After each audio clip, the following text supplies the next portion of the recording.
Well, good morning. My name is Vip Vipperman, and I'm excited to be back here on the Backing the Bold podcast. This morning in the studio, excited to have general partner of Eagle Venture Funds, Raimund Buhr.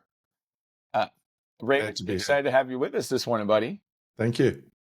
Thank you. This morning, we're going to take it back 8 years or more, actually, and talk a little bit about the origin and founding story of Eagle, its purpose and motivation, how it's grown over the last few years, and then the big vision and legacy for the future. So excited to hear a little bit from Raymond, one of the original founders of Eagle, and all the things that have happened in the last 8 years. Ray, tell us a little bit, first off, about where you are in the world right now, and then we'll get to some of the detailed questions. Okay. I live in Switzerland, just where the Alps starts. Behind me, you can see the town of it's called Art, Arth, and the clouds are starting to come. So hopefully it'll snow for Christmas. I am Namibian by descent. I was born in Namibia, but I grew up in South Africa. But I've lived outside of South Africa for 26, 27 years. Awesome. So, what was happening in your life and career when the idea of Eagle first took root? Well, the thing is, I bumped into Rafi in about 2009, and I was doing management consulting for all kinds of people, IBM Global Services, KPMG, those kind of people. And him and I just were involved in a commodity transaction, and so we were saying, like, what are the things that motivate us, and we were just sitting and brainstorming, and we realized that we had a lot in common. So we started exploring all of that, and in essence, what it came down to is he eventually said, "Look, let's start doing some of these companies that we want to build. Some of these visions." So he has a very strong focus on healthcare, and I said to him, "You know what? I can do a lot of that." So I moved to Switzerland 13 years ago, 12 and a half years ago, Hmm. and we started, on the health side. So we started King Nature. I helped a lot of that.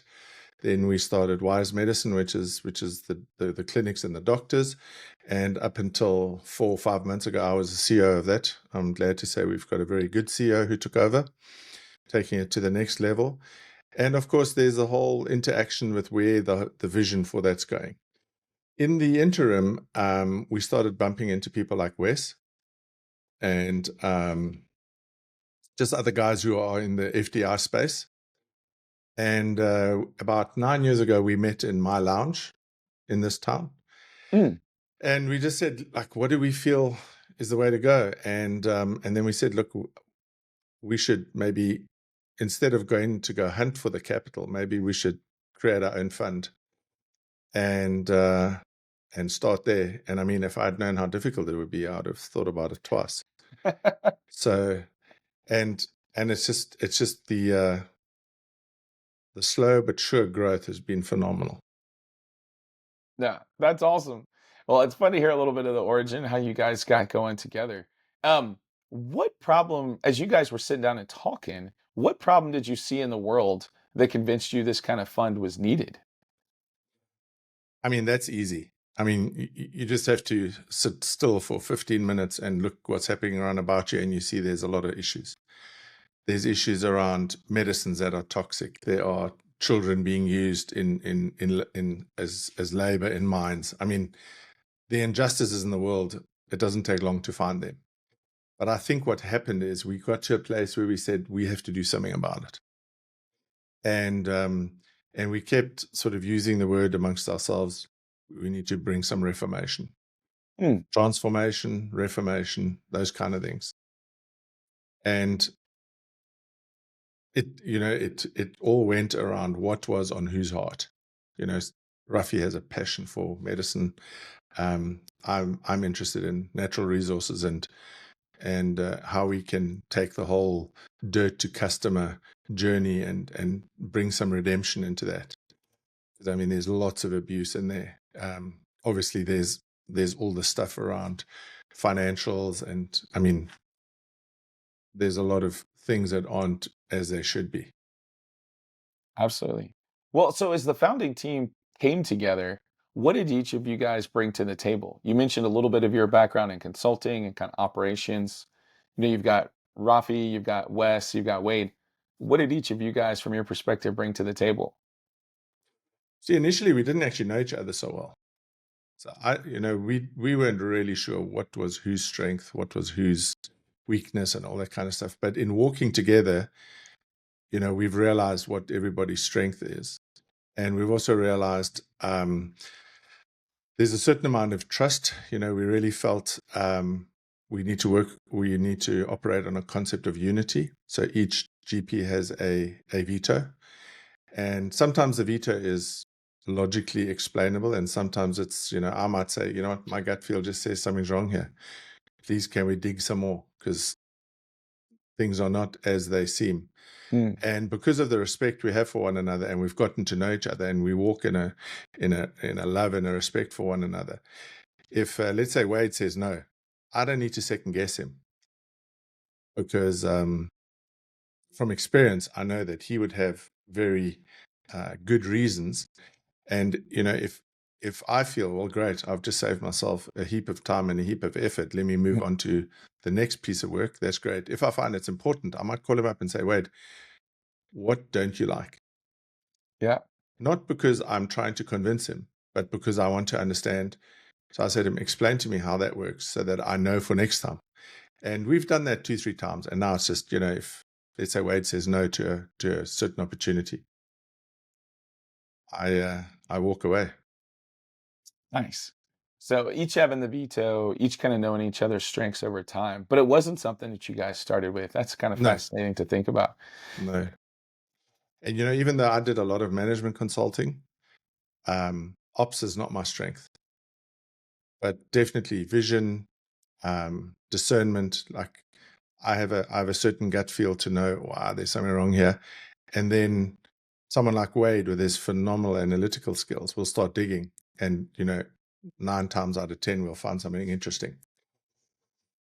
Nice. So, what was it that actually brought you together then?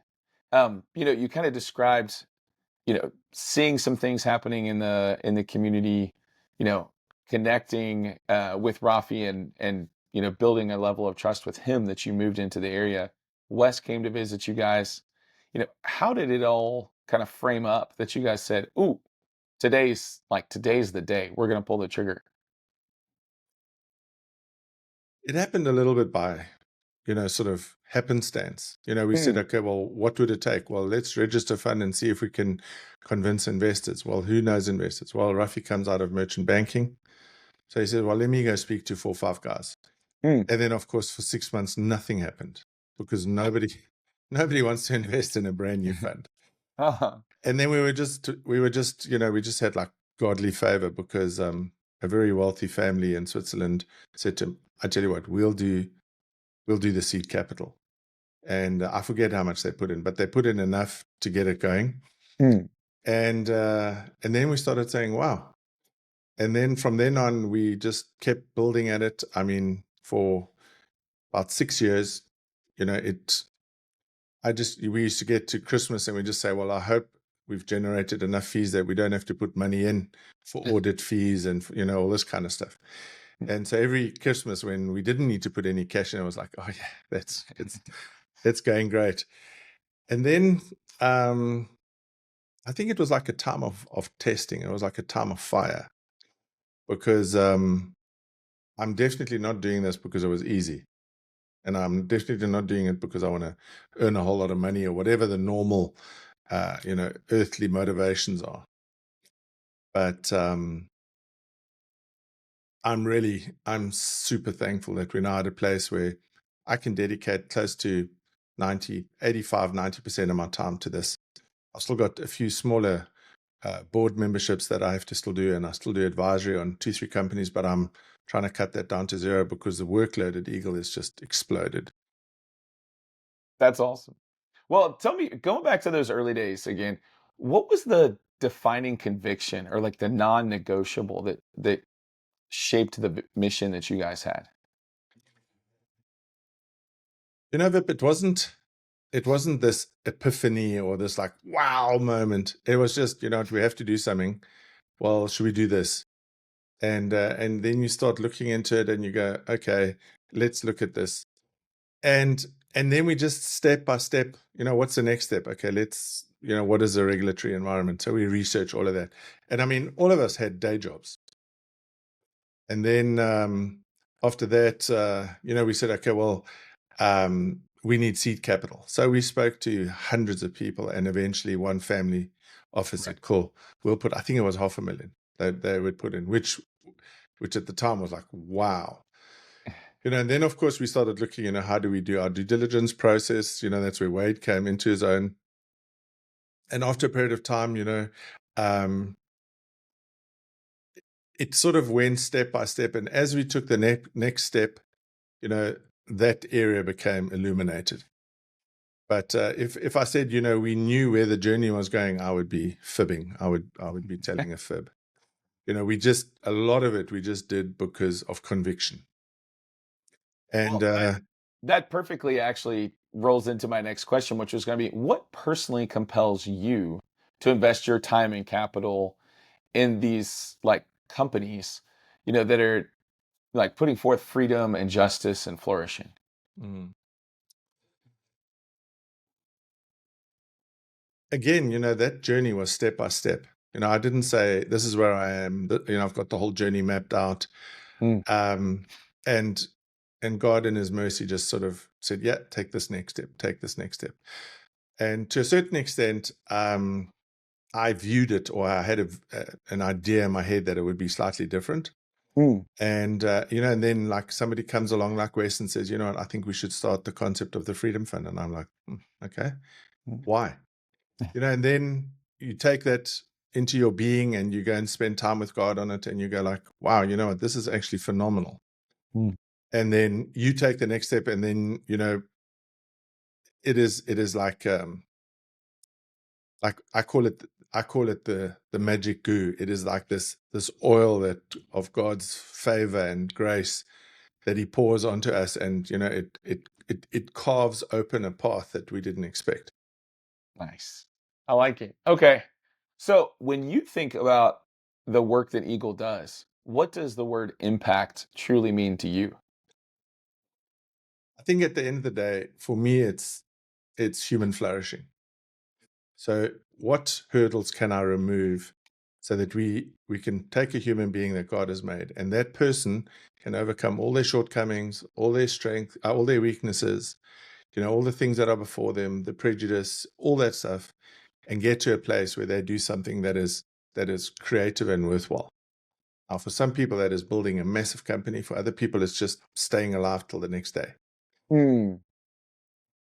Yeah. So So, impact is just anything, you know, the United Nations talks about the ESG, and it's the S, the social. If we're not improving or enhancing or bringing value to people's lives, I think it's a little bit of a pointless exercise.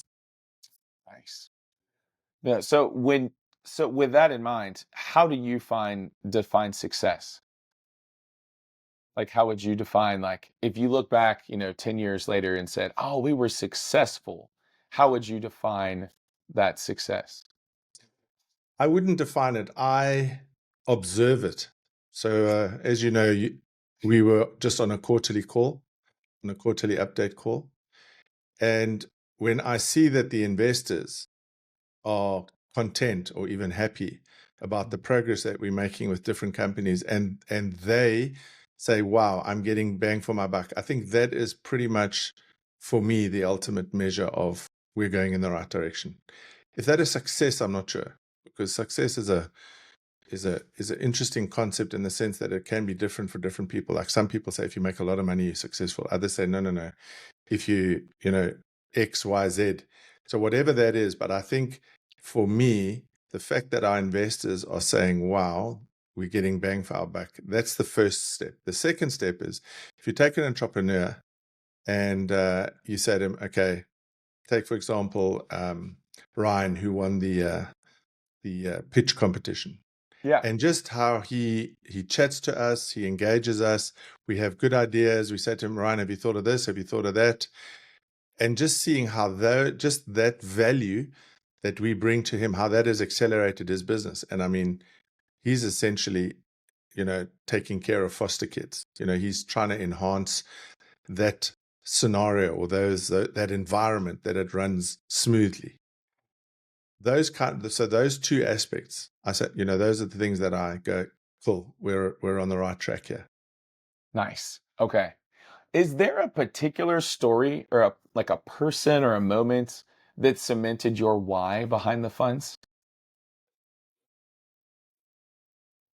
I love the story of Immerse Okay.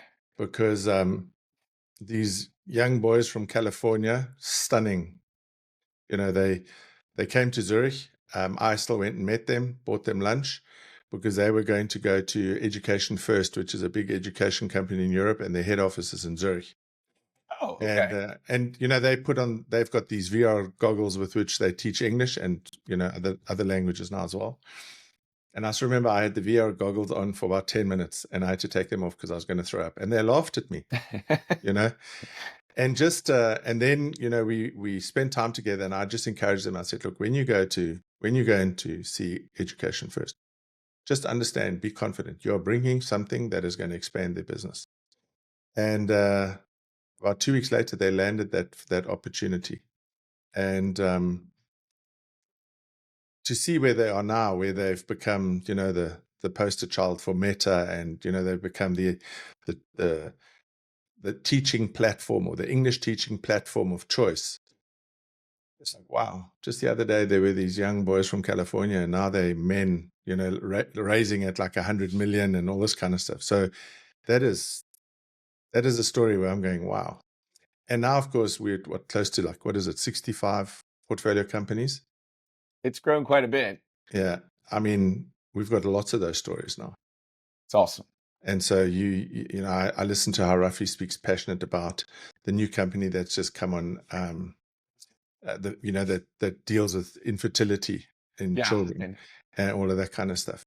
And I just see how that excites him, because I remember him and his wife had challenges having a family, and you just see it tugs at your heartstrings when you realize, whoa. And when the the entrepreneur who started it, when she explains that, she had to come to a place where she has no ovary, and what that meant for her life, and that you just realize, wow, we're dealing in hard currency. Hard, mm, not hard, but mm. what's in here. And that definitely makes it worth, I can go to bed at night with a certain smile on my face.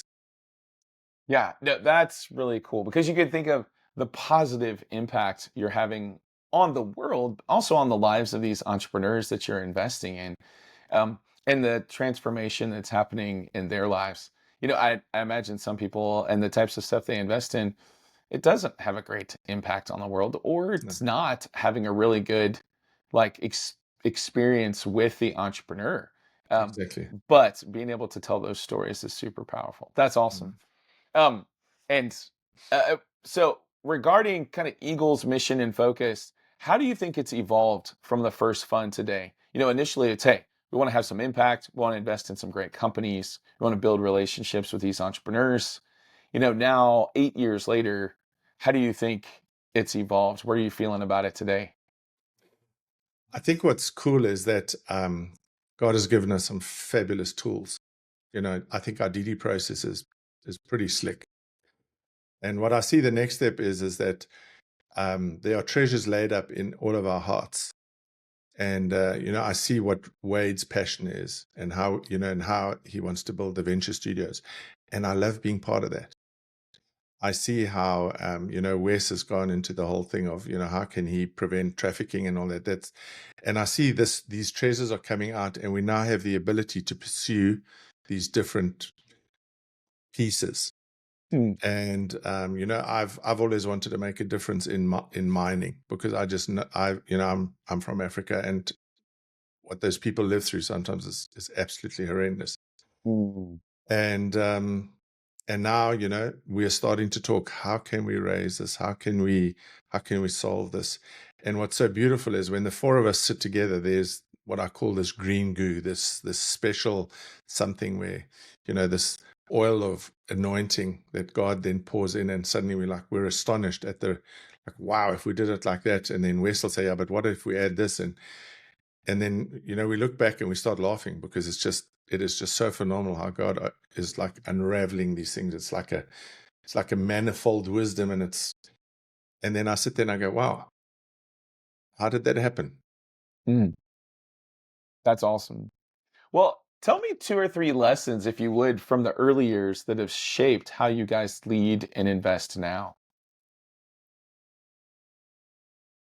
I think the first thing is we are cautious not to fall in love with the entrepreneur, Mm, because they come with a certain amount of passion and that, and we have learned through bitter experience that just because they present well doesn't mean they can sell. Just because they present well doesn't mean they can lead. And I think that has improved our DD. That we warn each other, careful, don't drink the Kool-Aid, so to speak.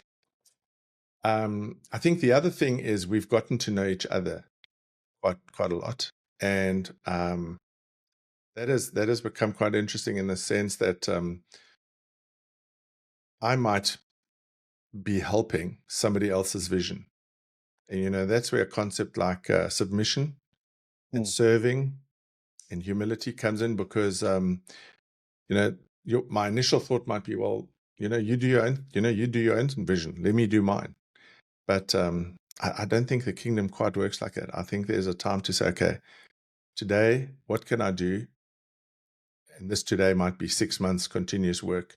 What can I do to bring what is in your heart to a place where it's on the ground? And I think the third thing that's awesome is how the right people are coming. mm, I've just been to the venture studio in Dallas, and they have a new young lady who is a chief of staff, and I mean, it's just a phenomenal. I think she's about 27 or 28, but I'm just astonished at how um, the environment there has brought her to a place of flourishing. mm, And she's actually relatively introvert, and yet she has enough um, chutzpah to really say, listen, we're going to do this. What's happening here? And that encouraged me. And then I've also watched you, Vip. Initially we weren't sure where's the journey going, and then you found your sweet spot. And I mean, it's beautiful to watch just how you're doing the interviews with the investors and that. So these are all kinds of things that have developed over the years, and I'm grateful for that. absolutely. Uh, one of the things I wanted to ask you as well, when did you realize like this work that Eagle is doing is moving from just an idea to a fund to an actually a movement? I'm not 100% sure we're there yet. Every now and again, I still pinch myself, and then Wes goes, "Oh, we've been invited by so and so," and then you go like, "Wow, those so and so, they've got like $1 billion under management," and you go, "Wow." So I still sometimes have to pinch myself, and the fact that I can now spend 95% of my time, every now and again, I just go like, "Wow, how awesome is this?" And but it also has a huge, I feel a huge responsibility.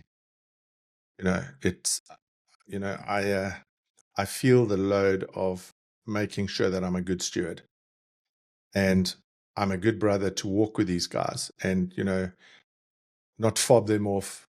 When they have a challenge, go, okay, I want to take ownership and say, I want to help you carry. So there's all these things, and you've asked the question, and I'm thinking to myself, yeah, actually, you're right. The journey, it's wild. It's becoming a roller coaster where I'm holding on. Sometimes I hold on and go like, "Whew, are we going to get through this?" And we do. Well, in particular in the area of the anti-trafficking and child exploitation space, from hey, what if we built a fund around investing in tech to fight trafficking to building the market analysis and now running for close to 3 years the Clapham Accelerator and building this like global community Yeah. I around mean, fighting. Yeah, I mean, look at Clapham. I mean, that was an idea, and I mean, it's absolutely rocketed. You look at, for example, the founders of Safety Net. They came to faith there, and you go like, wow. And in their 60s, and they're British, which is three whammies, you know.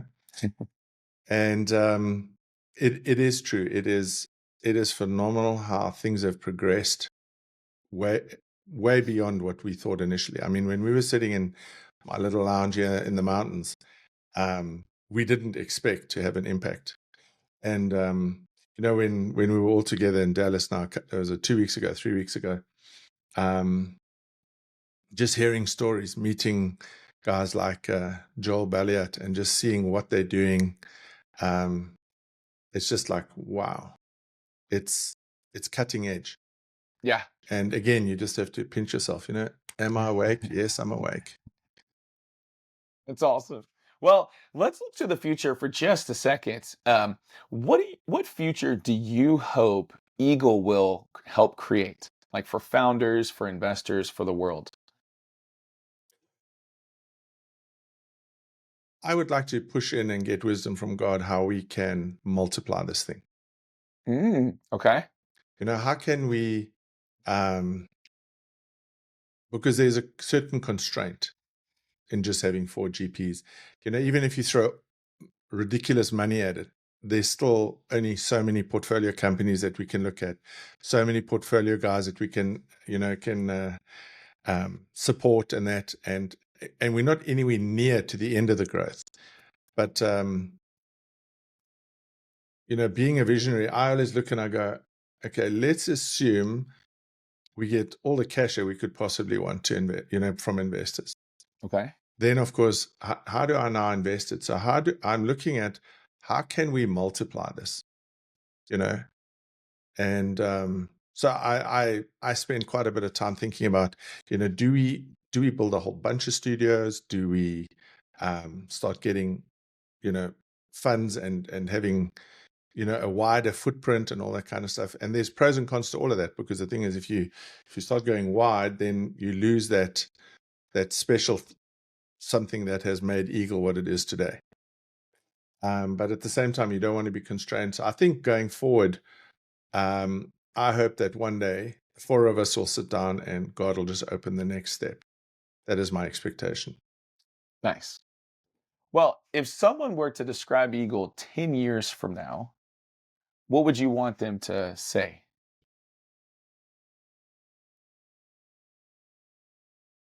You know, it would be great if we had started something where, for example, children in mines are now going to school. If, children that are trafficked find their way home. Mm. If people who are exploited can make a living wage. Um, if we can help people that are persecuted, to be educated and all this kind of stuff.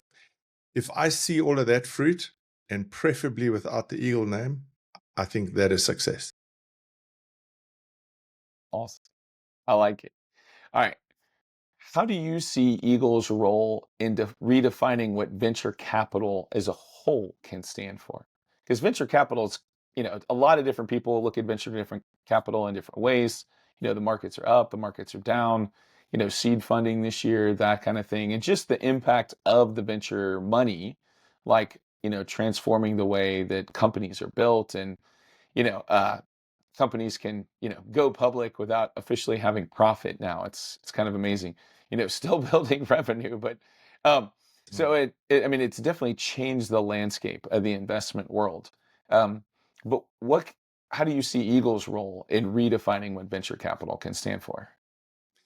I think to a certain extent we are already busy with that on a small scale, because in essence the model is normally you go for 2-3 years, you raise say 100 million, 500 million around a certain theme.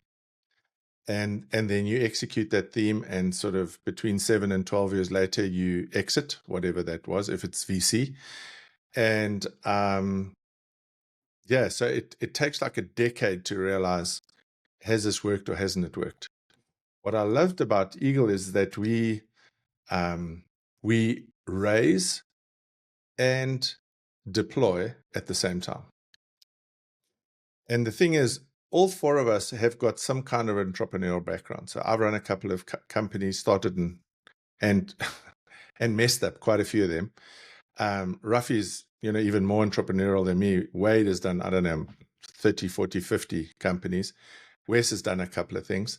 If I see the uniqueness of that you can add value to to the entrepreneur. And I think as we start specializing in that, what is each guy's strength. So for example, SaaS for Wade, we try not to be all things to all men. So we just say, look, we can't do that. We don't do Series B. We don't play there. There are some really great guys. I mean, I know Sovereigns, for example, does A rounds and B rounds, and they are brilliant at it. So if somebody says to me, hey, I need a B round, I say, I would go knock on Sovereign's door. And I think knowing where we're at, where our sweet spot is, and sticking to our knitting, I think that's important. And because we are doing it differently, so now we've got involved in the studio model, which is essentially an accelerator, and we've sat a long time and wondered and sort of we're knitting together, sitting going, well, how would you do that, and why would you do that like this? And now we're saying, like, what we can. Each startup now has to have, let's say, an HR function. Why don't we have one HR function within the studio? And it's a much more efficient use of capital and marketing and all of that kind of stuff. And this sort of innovation that's come along, and it's come along as a gift within us. Sometimes it's a good idea that somebody else brings. But I think the humility to be able to say, wow, I haven't thought about it like that, but that is smart. I think that is probably what is going to accelerate our success and our impact, and how we can do that what we're supposed to do. Nice. All right. Well, let me ask one more question. You know, as I was thinking here, asking a little bit about the background, asking a little bit about how it's built and where it's going. I think the one other question is for you is, Ray Burr, if, you know, your kids, I will know about the work that you do. What is if your kids, discovered about Eagle, you know, oh, this is the place where dad works, as it were. Um, what's the one thing that you would want them to be like thinking or hear about Eagle? My son Titus asked me the other day, he was like, Dad, what are you doing tomorrow? And I was like, going to work. And he was like, but wait a minute, what are you doing? And I was like, Titus, I go to work. Like every day I go to work. And he was like, oh, but for the first time in a while, like ever that I can remember, he actually asked me, what are you going to do at work tomorrow? And I was like, oh, well, I'm going to meet people and I'm going to talk to them about these things. And we're going to, look at these companies. And so for the first time, kind of dove in just a little more. It didn't take long before he was kind of tired of that topic. But just trying to think like, if your kids are talking to their friends, they're like, man, my dad does this, and this is what I think about it. Well, the fabulous thing of my oldest is about to be 22, and she has a sister who is now on the way to 20, and I have a son who's on his way to 16. They perceive it differently. So my oldest is a very sensitive child, and she says to me, Dad, I'm going to be a human rights lawyer. And then she sort of happened to find out that we're doing something around anti-trafficking, and she's like, how does that work? How can you do that in VC? I love those conversations. Hmm.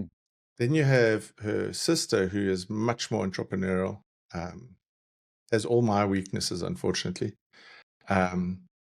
She managed to do a certificate in Swiss banking. They've got a fabulous education system here, and she's just finished. She's got a diploma in banking, and she works for the third largest Swiss bank. And she says to me, Dad, of all the places that I can work in the bank, if I want to go to Eagle, where would I go? I said to her, well, look, I think to understand the credit process really well would be worthwhile. So she went to her boss and said, I want to learn about credit. And they were like, wow, really? And also, you speak to like Mark Crumblish, who runs the studio in Yeah. Dallas. I said to him, Mark, how much must I pay you to send my middle child to you for 3 months? Just do the magic that you do. I Mm, think those kind of things give us really a beautiful, give our kids a beautiful exposure to what we do. mm. They do think I just go and, play golf, and I go and visit Rafi and we play Lego. It's like, Yeah. what do you guys do? But I was very fortunate that when we went to build up Singapore, I took my middle child along. And I must admit, I was there for 8 days. And in 8 days, we had something like, I think it was 53 meetings. Whoa. She Yeah. attended every one except the last one. She says to me, Dad, I can't. And I love that. So, yeah, I think the cross-pollination to our kids is a gift. It really is. It's a very precious gift if they're interested in it. Yeah, that's awesome. Well, very, very cool. Well, man, Ray, thanks so much. Is there anything else you'd like to say to our audience just about Eagle and the work that you're doing before we cut it today? Just to say, I'm really grateful for you guys for supporting us, for putting your trust in us, for giving us the investments that we need to be able to execute this vision. I have a deep grateful heart towards the trust that you give us. Dude, I love it. Gratefulness, especially in this season, as we step into Thanksgiving here in the States and that sort of thing, is such an important part of life. Some people come at life with a lot of expectation of what they deserve. But I love just the being around people who have a heart for gratefulness and just especially to the Father for all Mhm. that He provides for us. We have a lot to give thanks for. So And then thanks for the time. just Go a little ahead. bit more on a superficial point of view. I've fallen in love with Texas. Love Texas. It's such good barbecue, man. Come on. Everything. Yeah. It gets a bit hot in Mm. summer, but I don't come in the summer. There you go. Nice. Awesome. Well, Ray, thanks for being with us this morning. Thanks, Luke. Really enjoyed the conversation and excited about the future. Thank you very much.